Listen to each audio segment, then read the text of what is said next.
guys, this is Jarrell with Quantum Light Consciousness. Today we're going to talk about healing your emotions with inner alchemy. Okay, so currently in this rising age of Aquarius, what's popular now is to go into the healing of your own trauma and the healing of your own emotions and emotional field, energy field, because that's what is needed if you want to continue your awakening process. At least if you want to, finish your ascension and ride out your ascension strong and, complete that evolvement and evolution out of the reincarnation wheel. So that's what I like to focus on now in my blog, just kind of, striding forward and moving forward and kind of not getting caught up in the rhetoric and the current, loops and repetitive patterns that a lot of people get caught in. What I like to look at as what emotions are your personal energy signature, except in your own filter. All right. If you know your own energy, you know your own energy as a wavelength of you, as an energetic wavelength of who you are, as pure energy, as like a signature of the divine in a wavelength form. I don't really know how else to put it. If you know your own energy signature, you're going to feel yourself being that energy regardless of what's going on around you. Alright? Because the energy that every person exists as, the energy that at least I like to feel myself as, is self-love, is unconditional love at the core. And then you filter your emotions through that. Okay? No matter what emotion you feel, you kind of always want to get back to that unconditional love at the base core. Okay, this is what I tell my clients. This is what I teach in my sessions. This is what I say in a lot of my videos because it's very, very true. All types of stuff that can happen to you, all types of, just toxic, negative bullshit that can happen to you, that can be projected at you. They can't get to you if you always have an inner reservoir and an inner self-regenerative vortex of self-love. Okay, so when you understand yourself as that, you can begin to continue to keep that clear and continue to keep that level of clarity totally unbiased and untouched by what's going on around you. Okay, so here's a powerful way that I found out how to control my emotions. Okay, it's through inner alchemy. All right. Now, I explained in a couple of past videos about how it's very important to understand, the elements of the earth that you live on. You have to understand everything as a fluid dynamic, because emotions are fluid dynamics. All right. So when you are in these emotions, you understand that if you're hit with an emotion, if you're hit with a negative emotion, it's going to come at you in a fluid form. And in that fluid form, you're going to continue to actually perceive it as that. So you can get a control and you can get a handle over it. Okay? Because when you become fluid yourself, you become the ocean. All right? And in your own personal ocean is where you have the most power, because you are the universe, and the universe is actually a huge oceanic realm. And when you become identifiable with your own personal oceanic realm within you, everything around you either converts or it dissolves, because you are the omnipresent eternal watcher. Alright, so before I go too far into the dynamics of consciousness and awareness of being aware in yourself, it always comes back to that personal feeling of self-love. In that personal vibration of self-love is where you have your most power. Okay, so utilizing that and healing from there is what's the most paramount. Alright, so go from there. What I found out is that when you're hit with emotions from somebody else, from somewhere, it doesn't matter where it is, you can actually utilize the power of the elements, wind, water, fire, sometimes earth, and ether, which is space, okay?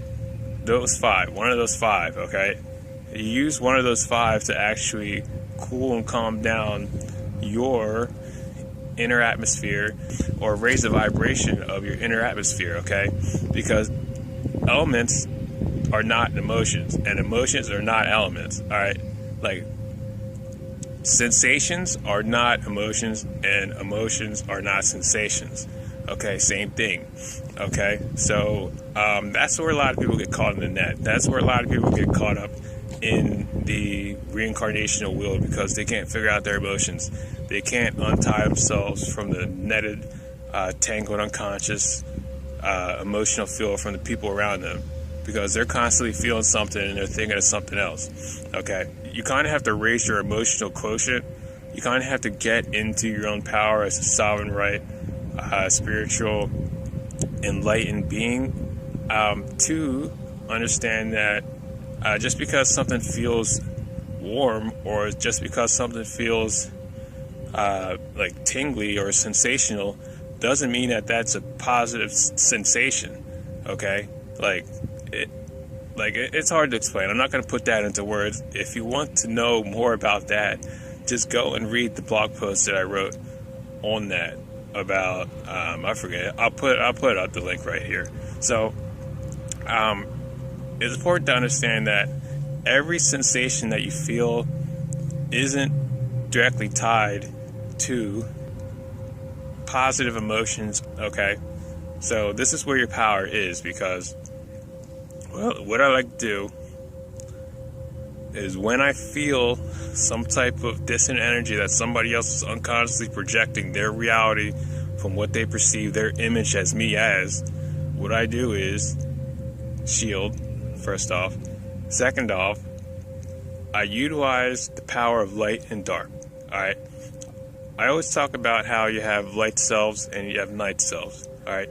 You have light versions of higher selves and you have night versions of higher self. You have shadow versions of higher selves.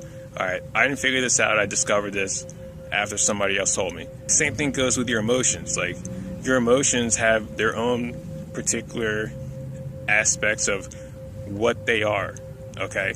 So you can have fiery emotions, or you can have watery emotions, alright? So, it's kind of like utilizing the best of both worlds, utilizing duality, utilizing polarity, and utilizing that polarity to your strength, okay?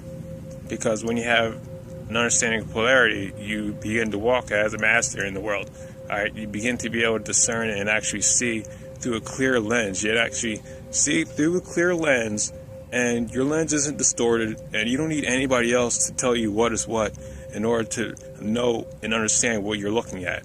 You know, you don't need some type of, spiritual, like, guru. You don't need some type of group of people. You don't need some type of, like, classroom setting to understand, what you're looking at, because you are the perceiver. You are the omnipresent observer and watcher of your own inner realm, your own inner space, because there's only you in your own inner space, okay? Because only you can put together your reality for yourself. That's literally the only way that can happen for anybody. Like, you can't tell somebody else what their reality means to them, because they're the one perceiving it. Because they have their own subconscious. They're the operator, director, owner, writer, master programmer of their own brain, of their own programming. Okay? So what their brain is telling them is what they're telling their brain to tell them. Alright, so when you use these polarities to your benefit, nothing can touch you. Like, literally, like, you become even more powerful. Like, say I'm sitting on a bus, alright, and then the bus driver's mad, alright, and then he's fuming out his anger at every person that gets on the bus, alright, and it's like, once you get on the bus, it's like this bus driver hooks you, like, there's a hook on you, and then you're feeling anger for no reason.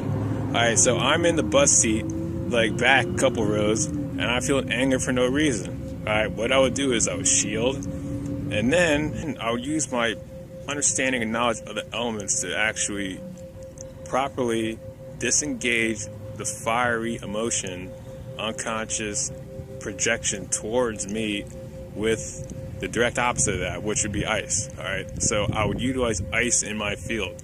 Okay, so basically I know I'm just pure, totally liquid, pure, totally conscious, fluid like water. So what I would do is just turn my energy inside my field very, very, very, very, very cold.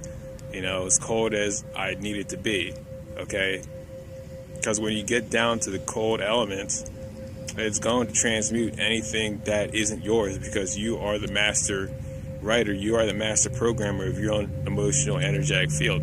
So when you do that, basically you're doing that without emotion, because you understand that when you go outside and you feel elements, you're not feeling emotion. When the wind blows in your face, you're not feeling emotion, you're just feeling the wind blowing in your face. When you put your hand in a cold bucket of water, you're not feeling emotion, you're just feeling the cold. So basically what you're doing, you're just utilizing your understanding, your knowledge of senses into your own energetic field. So when I get hit with negative emotion from nowhere that has nothing to do with me, from some type of unconscious person who is, walking around in a grown adult vessel, and they don't know that they're baby spiritually, just shield and utilize my understanding of my own senses on my inner reality, and I just make it very, very, very cold, all right, while I'm shielded. Okay, so you can do this, fire for ice or ice for fire, either or, because same thing. Like, you can have people who are totally depressed and they're totally just out of their mind, psychotically depressed, and they see you and then they project you, they project their version of their image of you onto you.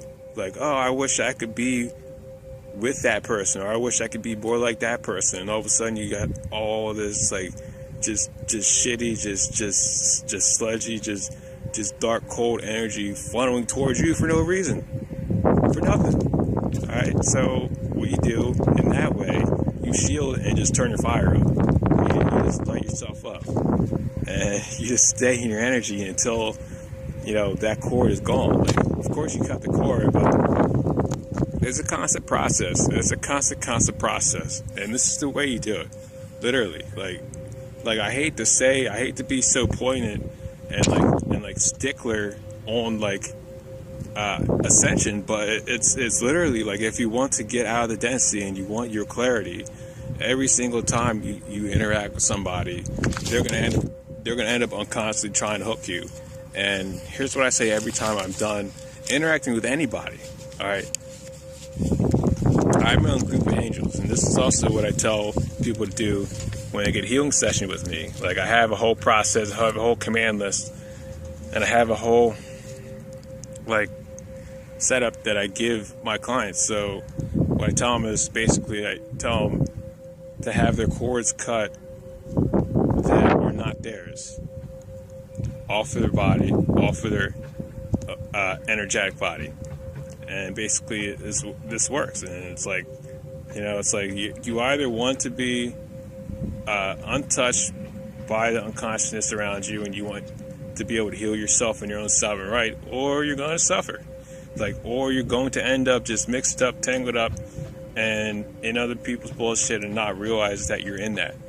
Because we're in a unified field, everybody. Like, we're in a primordial soup.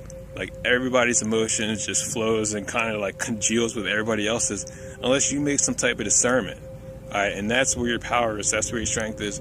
When you understand your emotions for you, and you take that sovereign right back, and you begin to actually resonate with your own energetic field and your own power. All right.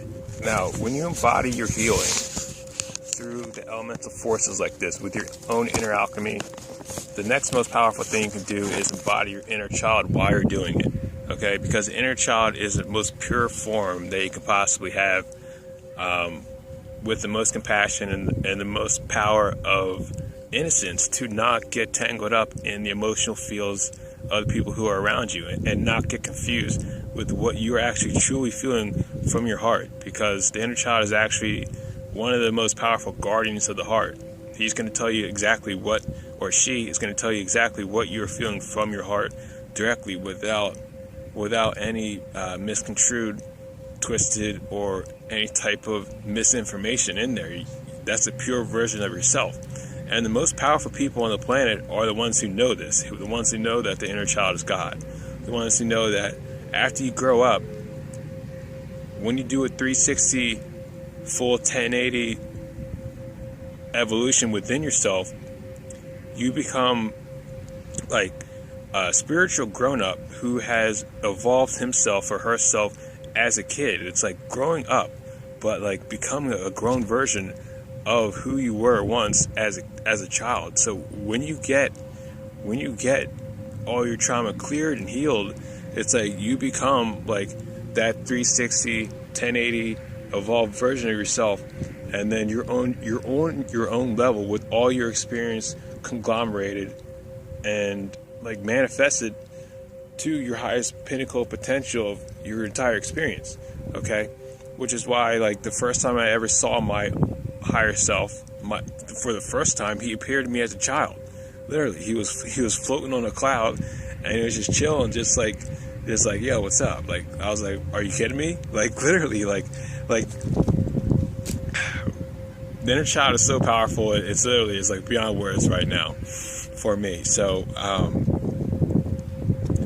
don't even know what else to say. It's like just get into your strength, get into who you are. It's like embody that avatar version of yourself. Start moving the elements from within you, because that is like your most primordial essence right there. Is your own inner self, and utilizing that to the highest potential that you can possibly embody. So that's just all I wanted to say. Hope it makes sense. If you guys like a session, I do sessions at climblight.net. I do healing, I do intuitive coaching, and a lot more coming up soon. Thanks so much. Talk to you soon.